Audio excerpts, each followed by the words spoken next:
Hey, Patrick, thank you for coming in. And, I really enjoyed us co-creating at the GITEX Summit or conference, actually, a big one, October, and we're on the same stage together. And we had a subsequent meeting where I got to find out more about what you do. And really, it's just a fantastic background and doing so much good for the country, but for the world. And so thank you for coming in and sharing your insights with our audience. Yeah, happy to be here. Thanks for the invite. So, Patrick, what were the transformational moments in your life and really were the inflection points that created this wonderful person you are today, this great career you have? And it could have been when you were 3 or 5 years old. It could have been when you were a teenager. It could have been somebody inside the family, outside the family. It could have been in school, outside school. It could be mentors. You know, taking everything into account, all 360 degrees, what were those three moments that shaped you to where you are today and where you're going into the future? Yeah, I think it's an interesting question. If I think back, I would say there were two moments that probably had the biggest impact on my career. The first one was when I did my undergrad in economics and poli science because I was very interested in that field, but I didn't really have a clear idea what I want to do after school and my professional life. And then I did a master's in management and public policy. And I think that's where I found that I do have a passion for strategic thinking. One of the classes I still remember at HEC Paris was in business strategy. I think that high level analytical thinking, thinking about how factors, macroeconomic factors, social factors change over time and affect our life and our relationships within societies. That's, I think, really fascinating. And of course, that has a direct impact on the way how businesses operate. So that led me to then going into management consulting for a couple of years because it really fit well with the analytical strategic thinking that I was very passionate and I would say pretty good at as well. But there was a second inflection point a couple of years into consulting. So in the first couple of years, I did work really across industries, across different projects. I was new in my career, so just trying to learn as much as possible, basically. But I would say around 2018, 2019, the whole topic of what we used to call advanced analytics, I guess now it just all falls under AI, became bigger and bigger, and I had the chance to work more closely with BCG Gamma, the data science team at BCG. And it really struck me that the way how innovation moves in this field, if you think about the three big V's from the big data revolution around volume, velocity, and variety, this is just going to be a massive transformation similar to the industrial revolution in the 19th century. And that really was the key point where I said, okay, I want to focus more on AI. I want to work in this field. I see this as the number one topic for the next decades to come. I think that had a big impact. That was the driver for my decision to then leave consulting and start working with the Canadian government and implementing their AI strategy in Canada, but also supporting Canadian businesses beyond Canada. Yeah, that's a really interesting story and narrative. Like, so when you were early let's say 10 or 12, were you kind of interested in a broader areas? And then how did that transfer or how did that transition occur when you went into high school? Were you same kind of interests? And then that then guide your journey in take going into these areas when you went to college? Yeah, I think throughout high school, I was always fascinated by understanding social interactions at a higher level. So again, the way how we organize societies, how we organize our economy, our political system, I think those questions I was always very interested in. I have to say that during high school, I didn't have much exposure to technology or IT. Unfortunately, the school I went to they weren't very good at teaching that. I think we only had one class in IT, and it was a bad teacher, unfortunately. So it was only later, I would say, yeah, after leaving high school and going into my undergraduate program, where I got more interested in a connection between social interactions and technology.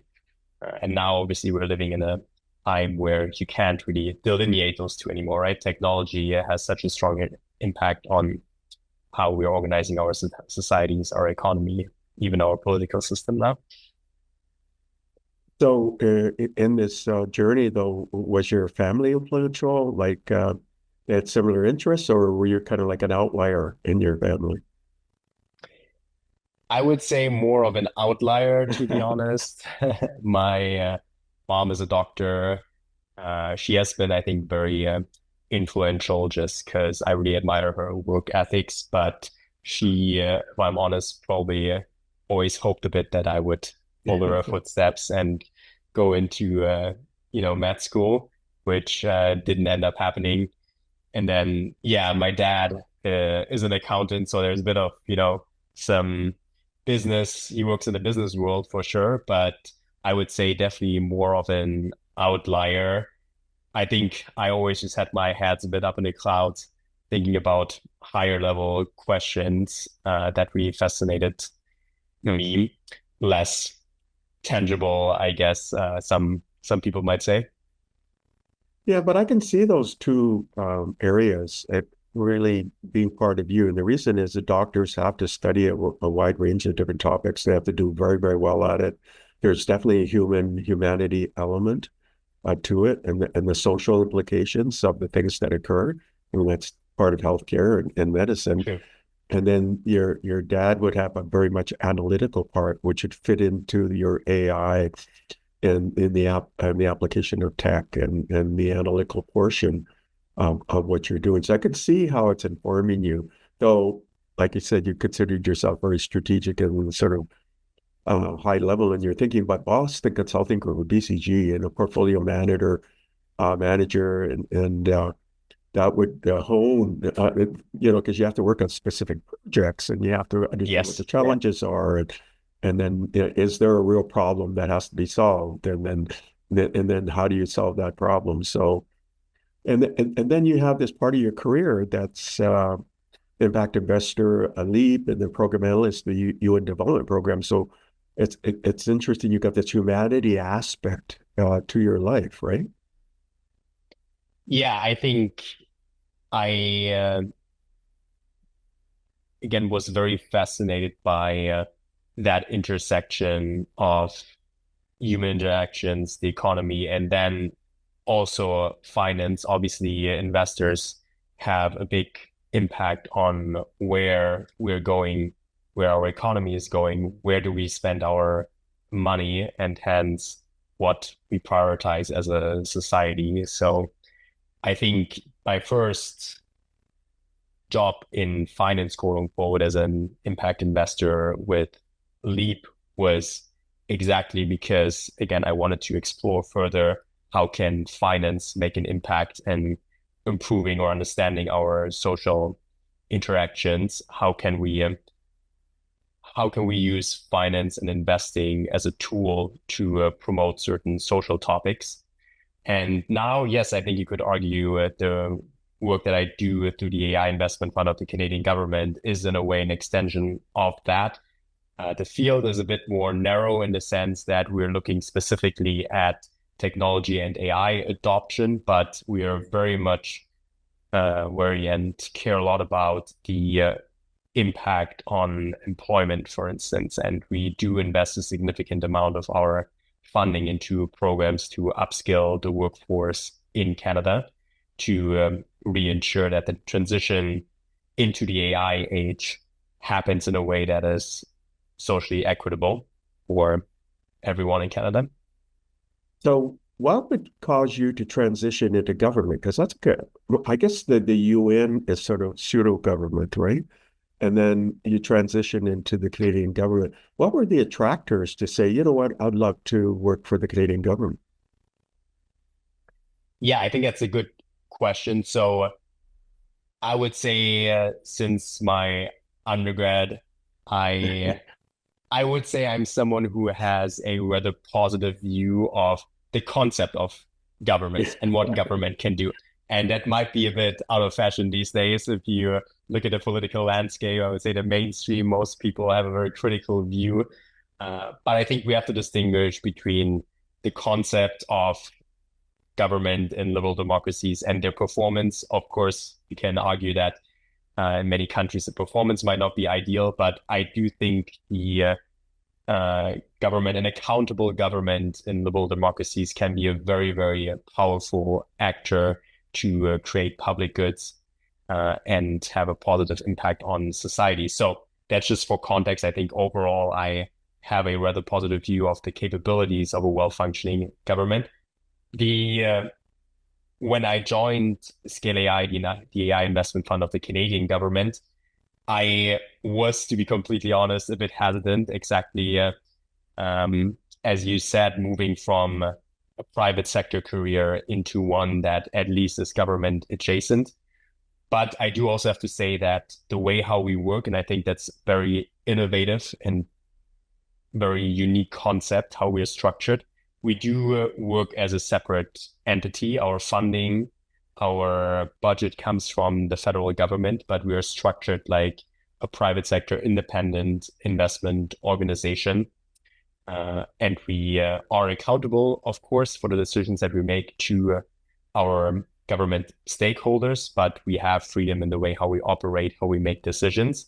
So it's a unique, kind of interesting way to try to combine the efficiency from a private sector organization with a mandate that, of course, has a public policy angle to it.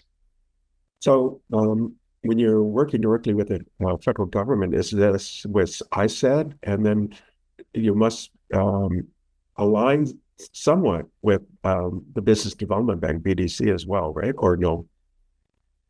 So totally right. We mostly work with ISED, and those are our primary government stakeholders. And as I mentioned, we have a very good relationship. It's very complementary in the way that, again, ISED, of course, has a macro level view, trying to define the best policies and policy priorities to promote innovation across Canada. We are very close to the field. We're very close to the businesses, the startups in Canada. So we can basically act as their ear on the ground and help them to inform, give feedback, to ideally find the best approach, the best solution going forward. With BDC and the number of other actors that we have in Canada, of course, we try to align in terms of strategy.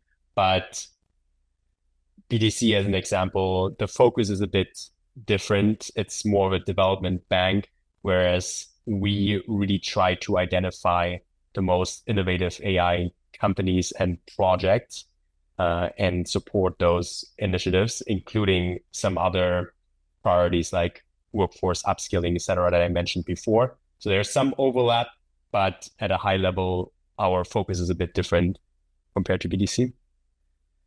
Because you operate somewhat on your own mandate in a sense, right? You're accountable.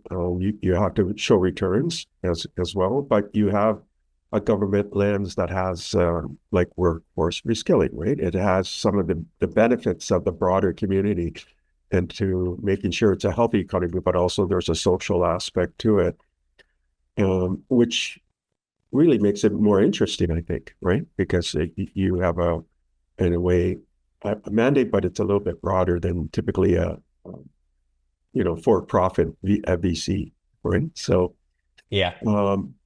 The other thing too, then, is do you work with other countries like DARPA or some of those kind of more intelligence-focused investment groups that are out there? The CIA has an investment group as well, and then there's sovereign funds at the sovereign level that are kind of separate. Do you work at every level like that, or is that classified? And maybe you can't talk about it. Yeah, I can definitely share a few things. So just for context, I think we have to be mindful that Scale AI is a relatively new organization.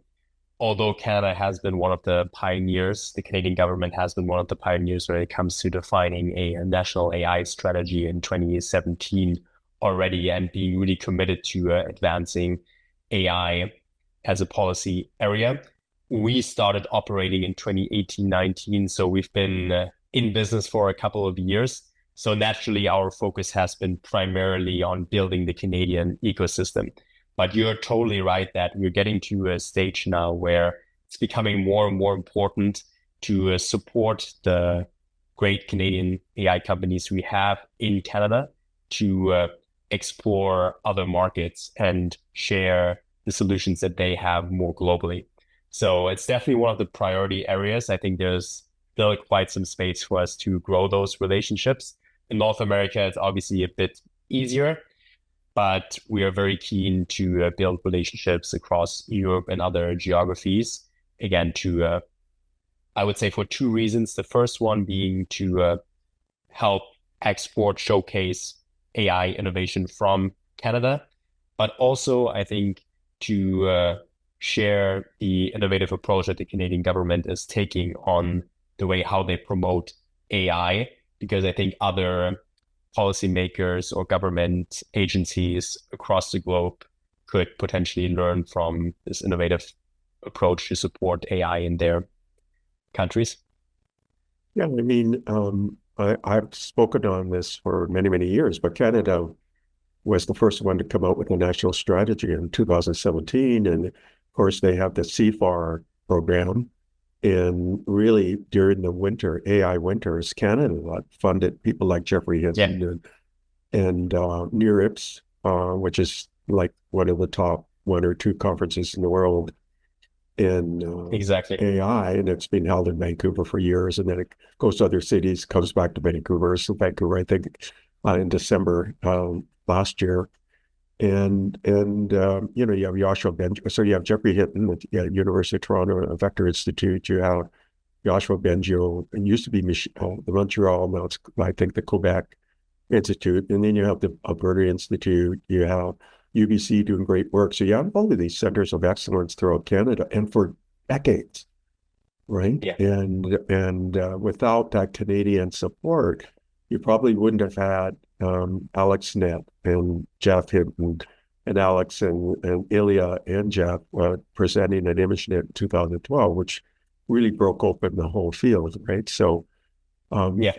and I guess your world then is to address all of this talent for decades, but now ensuring that Canada can commercialize in a good way rather than going to, you know, Silicon Valley or something, right? So.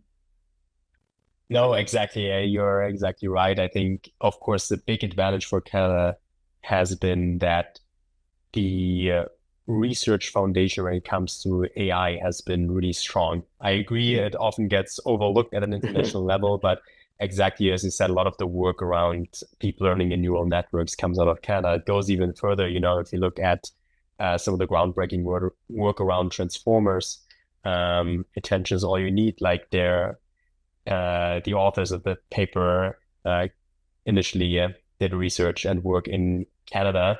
So for sure, on the talent side and the research side, we have been doing really well, definitely punching above our weight class, which is amazing. The big challenge is exactly what you said, like how can we leverage all that knowledge and that talent to return it into a commercial impact?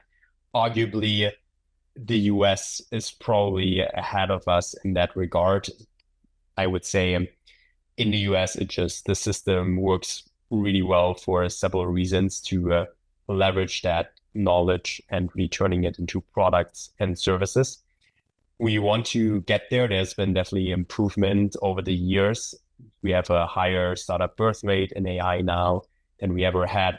We produce more talent in AI than we ever did. So there are positive stories. For sure, it is an ongoing challenge that we have a very dynamic and big market just south of us with the US. And it's hard to blame anyone who is well educated and sees a ton of opportunity in the US and Silicon Valley, for instance, to tell them, hey, don't go to the US, right? Don't maximize your potential. So yeah, we have to get to a point where Toronto, Montreal become equally attractive, maybe through a bit of a different mix of factors. You know, getting to the salaries in Silicon Valley or above that might be challenging, but at least getting closer and combining it with other factors around community, around some things like healthcare and social benefits, that might be a bit more attractive than south of the border. I think we can find the right mix to keep talent here, talent that really goes beyond researchers, right? Talent that really has an entrepreneurial drive to take that knowledge and transforms it into business. Yeah, I mean, you have Cohere, which is still in Canada. It's a multi-billion valuation right now, right? So, yeah, exactly. One good example for sure.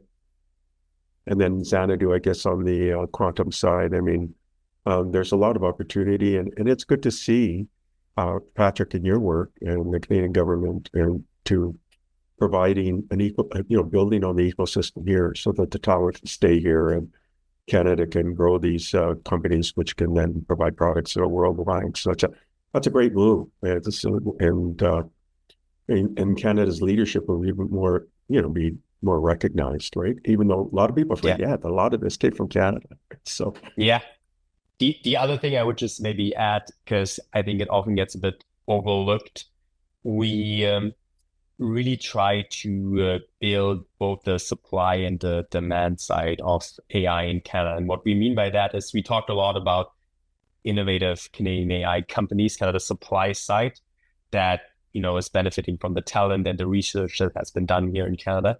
But what we have really seen is to keep companies here, to keep those innovative AI companies here, we need the demand side, right? We need traditional industry players to be mature and knowledgeable enough to make investments in AI, working ideally with Canadian AI companies to create business for them. But also, this is in the end what drives the productivity gains that we all are hoping for as a result of AI, which will then translate into GDP gains. So that second side around advising, supporting, and de-risking investments for Canadian industry is another big focus area of the work that we do, which then ideally will lead to kind of a self-reinforcing cycle between the demand and supply side around AI in Canada.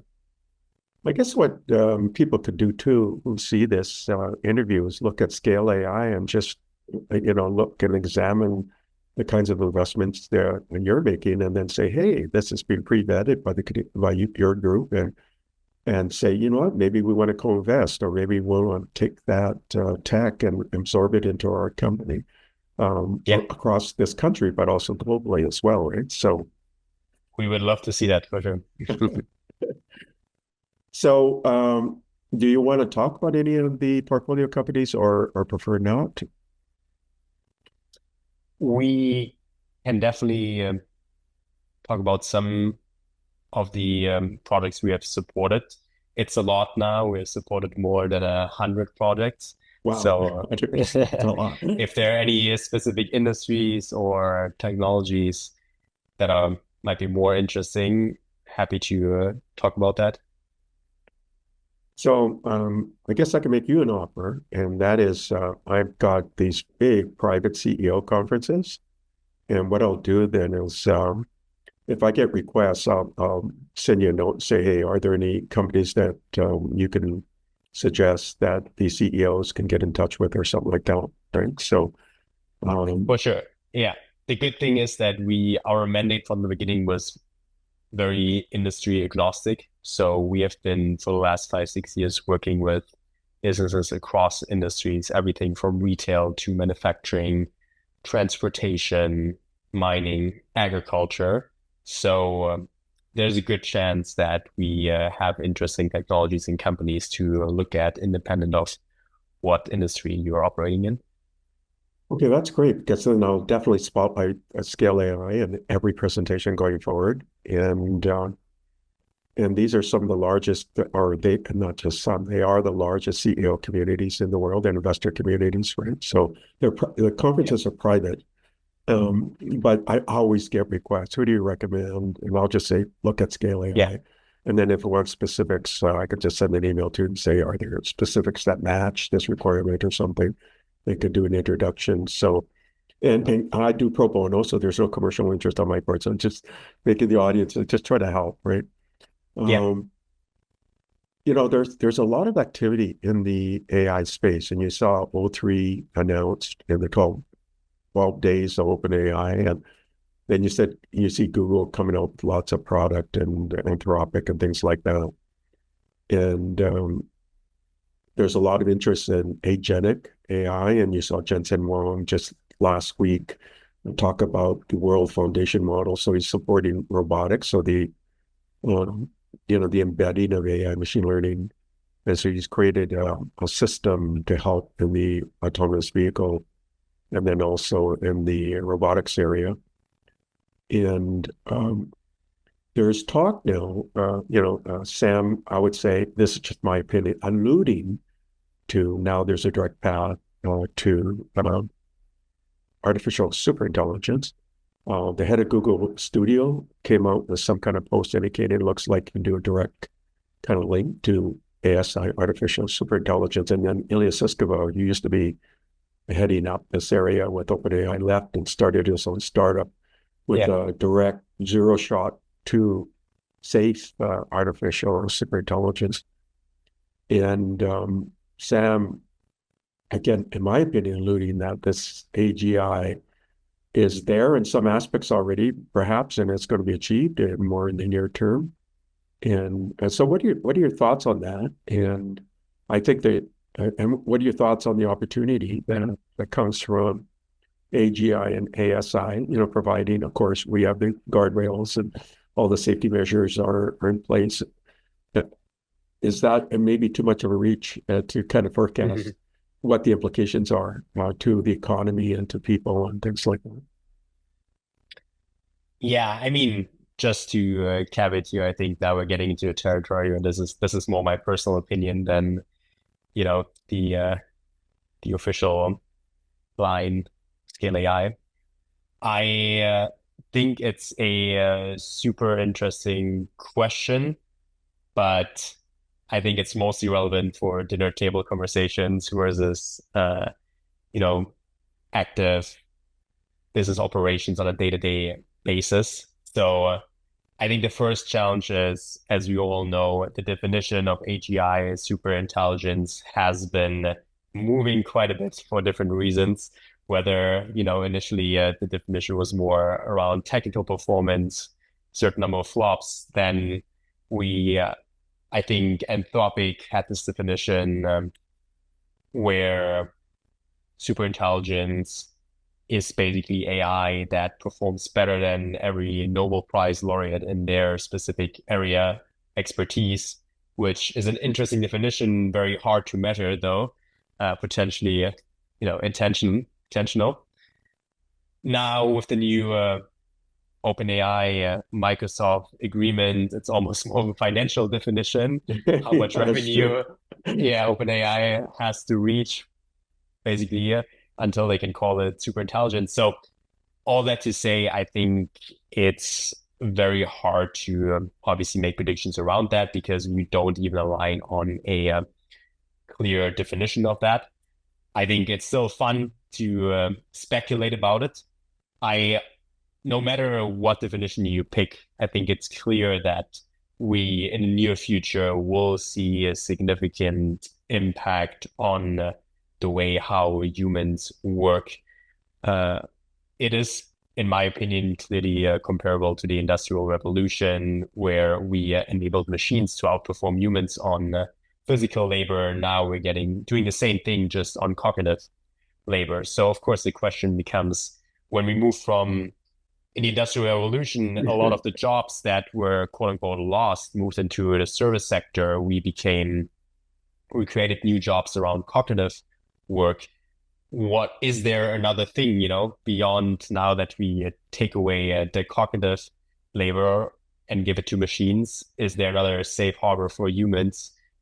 Or does it mean we find a new societal contract where we just reduce the amount of work that each individual does, but we find a fairer, equitable way to distribute the gains, the profits from AI? I think those are very difficult questions. I don't think that we can solve that without strong multilateral negotiations and agreements between government, because it's a collective action problem eventually.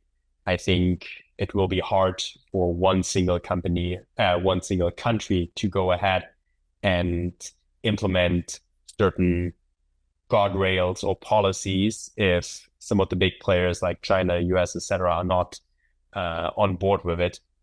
That is the thing that makes me, I think, most concerned about that transformational impact, because if we look at the recent future, again, multilateralism is not really in fashion these days. That's, I think, the piece that makes me the most concerned about finding a collective action solution to this problem. Yeah, I mean, it's interesting times, and kind of all the interplays. I mean, I always think of tech for good, and I founded AI for good. So I'm always focused on the good and the opportunities and the enhancements that'll do to society, solve some of our biggest problems. I prefer to stay in that space.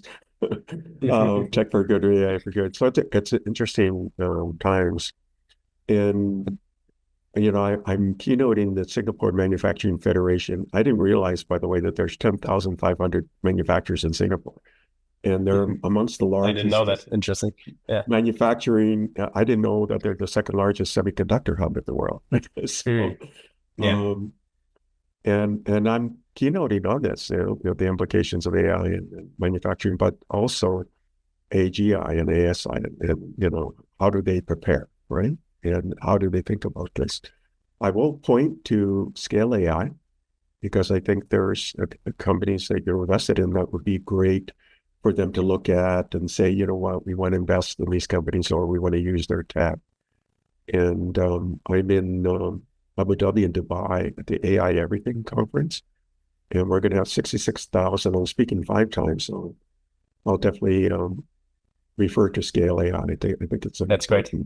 What you're doing, and then I'm doing 2 private CEO solos right after that, and awesome. One of them is the largest. So I'll point to Scale AI. Looking forward to those intros.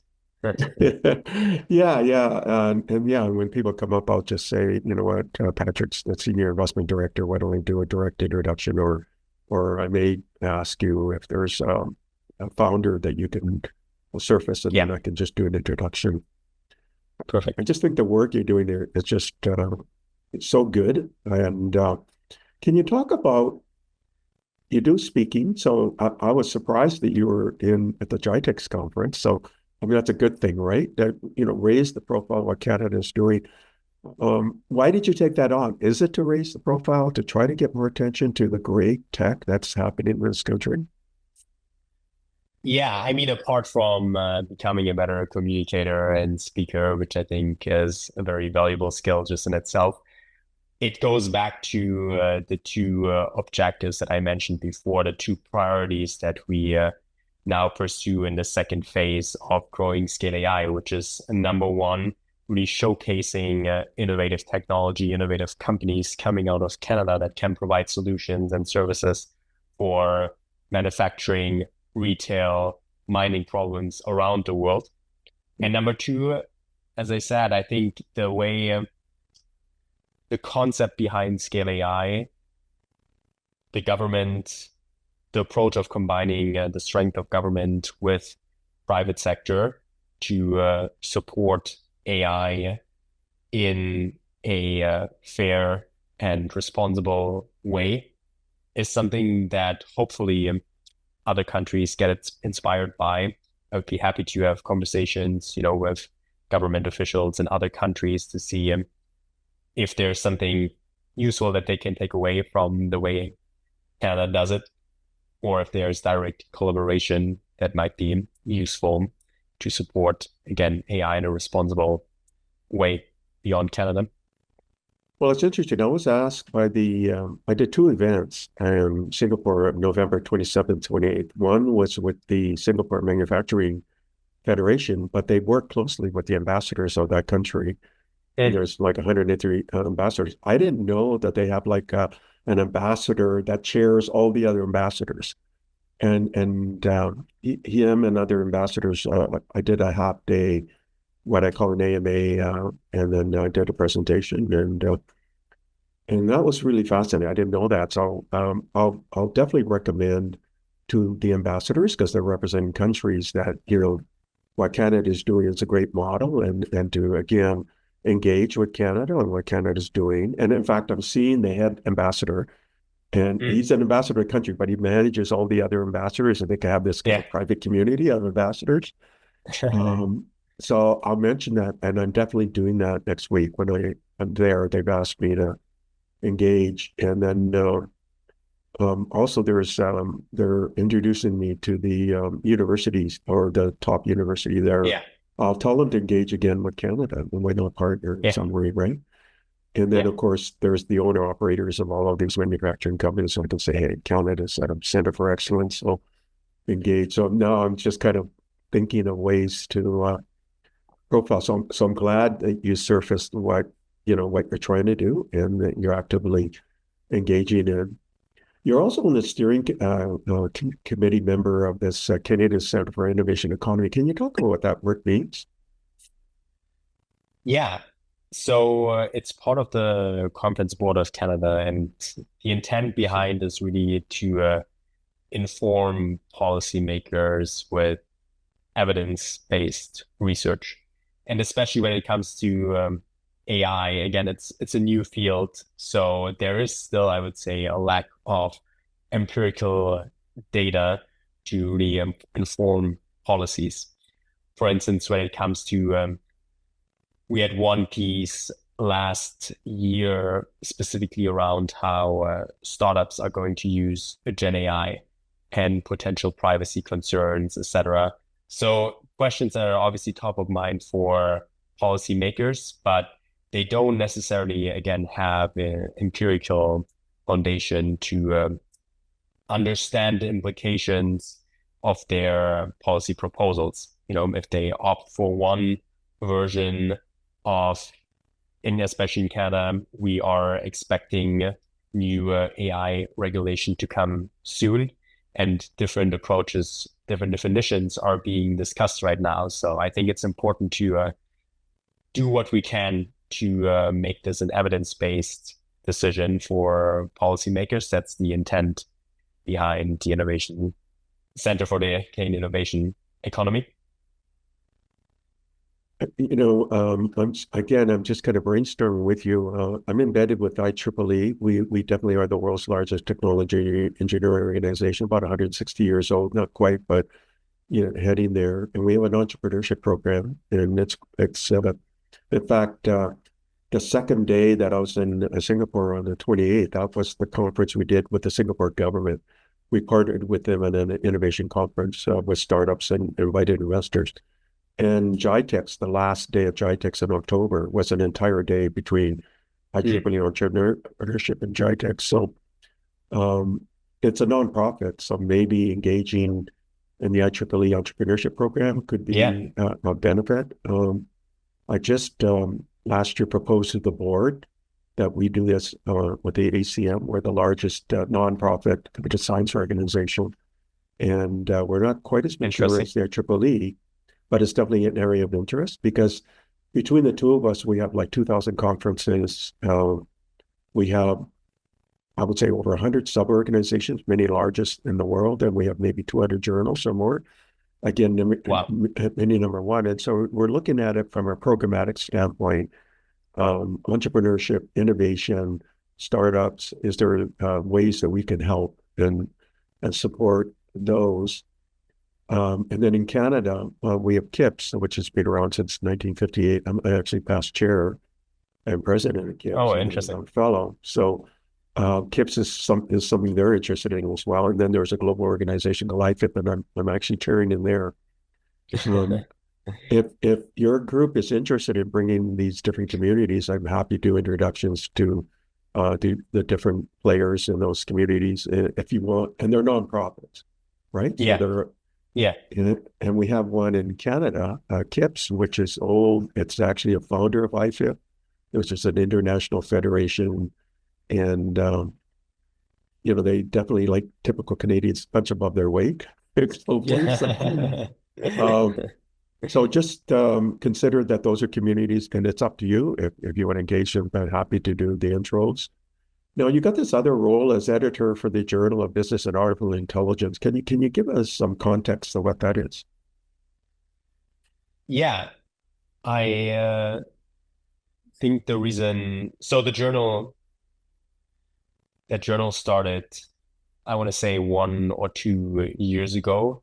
What really enticed me about that specific journal was the founder, James Ryan. His idea was really let's be less academic and really focus on the real world impact of AI. So in a way, it goes back to what we just talked about with Conference Board of Canada.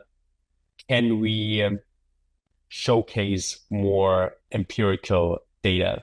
Because I think in a way that's just the way how I think, but also if you look at the AI debate, the policy debate around AI, there's definitely a lack of empirical foundation, right? There's a lot of people that share their opinions, which is not necessarily a bad thing, but I think it's clear that we are lacking the empirical foundation that we have in other policy areas that just have been around for longer, whether it's energy policy or social policy. So again, the idea behind this journal was we focus very much on the case study format, and we only showcase case studies of solutions that really have been implemented in the real world, and there's something to measure. Operational impact, financial impact, good and bad, whether it has met the expectations of the organizations that are adopting it, or maybe it hasn't. And that's also very useful information for companies and organizations that are thinking about adopting AI for specific problems. So again, we want to improve the odds, I guess, and increase the speed of other organizations to make those investments, start their AI journey, and ideally equip them with as much empirical data, best practices, knowledge beforehand. I get this request all the time. That would be so perfect for all the CEO events, including the owner operators of these well, over 10,000 manufacturers, right? So Yeah, is it possible for you to do an updated bio where you provide links to Scale AI and links to the for sure. Center for Innovation Economy, and then links to the journal? And then Yeah, I can refer to them and say, hey, because yeah, people want actionable, interesting, factually based, trusted sources or resources, then I'll point to them every time. In fact, I'll update my keynote deck today yeah. if you can Perfect. provide me I'll some do time. that. Yeah, yeah, I'll do that. And I totally hear you. Honestly, the discussion we are having with business leaders as well, it's hard. It's still harder today to build a business case around an AI project compared to Right. more traditional CapEx projects. And a lot of that is driven by lack of benchmarking data, more Right. technological uncertainty. So in a way, there's a bias for companies to prefer more traditional projects over AI Right. innovation projects, and we're trying to lower that barrier for companies. Yeah, I get that asked every single time. They want yeah, practical, real world stuff, and not just the words, right? So yeah, yeah. this is great. And if you can think of any other links that would be useful, please add them. I'll do that. Yeah, Because then this profile becomes a resource, right? So, okay. It's just a really fascinating what you're doing, and such great contributions. And definitely I'll embed everything you're doing into all the work I'm doing. I guess the question now is, you're doing quite a bit. What would be the ideal case where you go, let's say in 2 years, and say, Yes, we have succeeded. What would that look like? Yeah, I think that is a very important question that I think about myself a lot. If I, again, think primarily about the mandate that we have with Scale AI, it really comes back to that flying wheel that I mentioned before, where we get to a point where supply and demand of AI for AI in Canada mutually reinforce itself. And I think the way how that will manifest is, as I mentioned, on the supply side, we're doing quite well. The number of new AI startups being created in Canada is great. It's constantly growing. We definitely want to maintain that momentum. But we do see that we still have problems to scale those companies in Canada, because either they move to the US at some point, or they get acquired, or they don't make it here because they don't have enough access to capital and some other factors. So we are happy with the metrics, the indicators that we see in terms of early stage AI startup creation. We do want to see the metrics improving around the number of unicorns, the number of Series A, Series B AI companies in Canada. That would be definitely a success. And then on the other side, to make the demand side more tangible, we know that right now, if we compare ourselves to the top performers in the G7, there's a lot of room for Canadian companies to catch up and adopt AI. The top performers, usually when you look at those tables, are the US, Israel, where definitely more than 50% of companies are at least piloting AI in one way or another. I think if we can get to that point in Canada as well, where we have ideally, 50 to 60%, or maybe even 2/3 of Canadian companies adopting AI, or at least piloting AI to start on their AI journey, preferably working with Canadian AI companies, that would be, I think, a very good illustration, or a very good indicator of success for the work that we do. Well, it can definitely help in terms of the nonprofit organization in the country. As I mentioned, I'm past chair and president of Canadian Information Processing Society, and we were founded in 1958, so we've been around a long time. And then we work with the CXO or CIO Association and things like that. So, and then we also work with the different universities because we're an accreditation program. I'll mention this to the CEO. I'm a fellow, and then we advise our CEO. So anything we can do from that organization and our sister organization that we work with, we'll definitely support. That's great. It's a great message, right? And then ACM has a big footprint in Canada. That's the IEEE, so I'll percolate it through those international organizations, including IFIP. There's another organization called the World Innovation Technology Services Alliance. They represent 90% plus of tech globally. And they just, they're looking for a new country representative for Canada. So I'm a global advisor. I keynoted their conference last year in October, and I judged their global innovation and called the World Cup. They're also have a program to build AI centers of excellence. And we talked about putting the one for North America in Canada. So that's on their kind of. Love to hear that. Yeah. I introduced them to BDC, but maybe I should introduce you to them because of the nature of the work you're doing. And yeah, I think we definitely maybe you could be the Canadian rep, right? Yeah, I think it would be definitely good to have a discussion with them, because we, I think, are a bit more familiar with building clusters. Like, we're a cluster itself in the end, right? And building centers of excellence than BDC is, which naturally is a bit more focused on the financing side of things. So yeah, happy to have a conversation with them. Okay, so just to give you an idea, they were founded many years ago because they wanted national or international representation of the tech industry, even though there are individual associations from the country. So they formed an alliance. So, for example, you know that CES is just finishing in Vegas, and Yeah. but CES, the founders of CES, are the U.S. member of this alliance. Hmm. NASSCOM, which is really famous out of India, is the official member for India. So they got notable organizations. I'll join you to the program director who manages this stuff, and then Yeah. so you can have a conversation and say, hey, maybe we can represent Canada or something like that, right? So, Yeah. um, okay, that's kind of a takeaway for me. We're just in the final minutes here. And by the way, I'm doing 6 interviews today, and one of them is with the one coming after this is Jeff Hinton. So, Oh, seriously. Okay, yeah. yeah.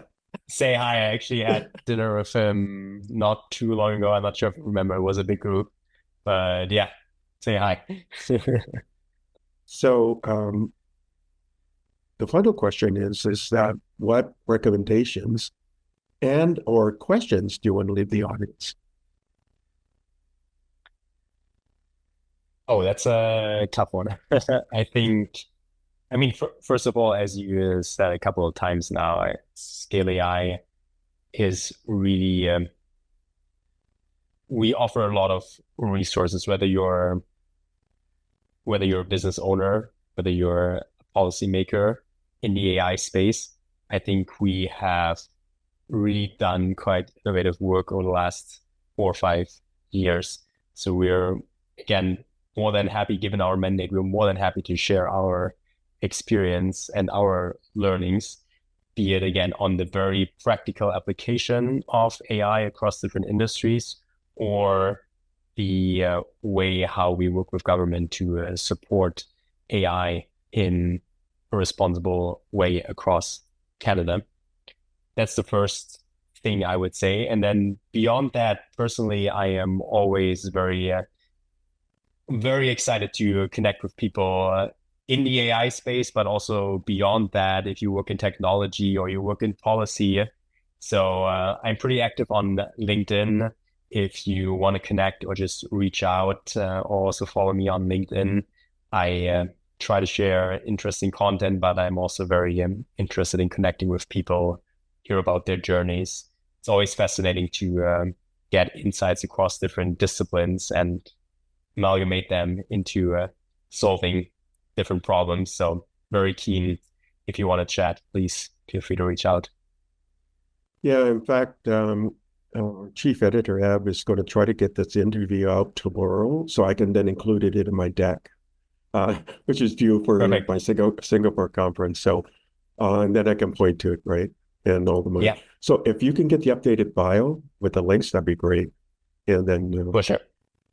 yeah. So Patrick, you know what? I had a lovely time with you in Dubai at GITEX, and I really enjoyed your thoughtful answers to the questions and just your really thoughtful, reasoned approach and just marvelous work. So I really enjoyed that conversation. Thank you for coming in and sharing so much with our audience. No, me too. This was great. Really enjoyed the conversation as well. And looking forward to connecting again very soon. You're not going to be there though, right? At Dubai and Abu Dhabi for AI everything. I might actually go. I got the invite as well. I can manage it with some other commitments. I will try to go and then we'll catch up in person, ideally. Yeah, that'd be great. So and it's across both cities, right? So, Yeah, it's going to be interesting logistically. yeah. As So if I'm actually traveling internationally wouldn't be enough. yeah, I'm actually there from the 3rd to the 8th. So, Okay, okay, that's tight. and they got me speaking every day, basically. So, Well, good thing you said you don't need any breaks or anything, so gotta be careful who you tell about this, yeah. so thank you again, Patrick. And again, I really enjoyed this. So take care. Awesome. Talk to you soon. Bye bye. All Yeah. right. Thank you for listening to the brand called You Videocast and Podcast, a platform that brings you knowledge, experience, and wisdom of hundreds of successful individuals from around the world. Do visit our website www.tbcy.in to watch and listen to the stories of many more individuals. You can also follow us on YouTube, Facebook, Instagram, and Twitter. Just search for the brand called You.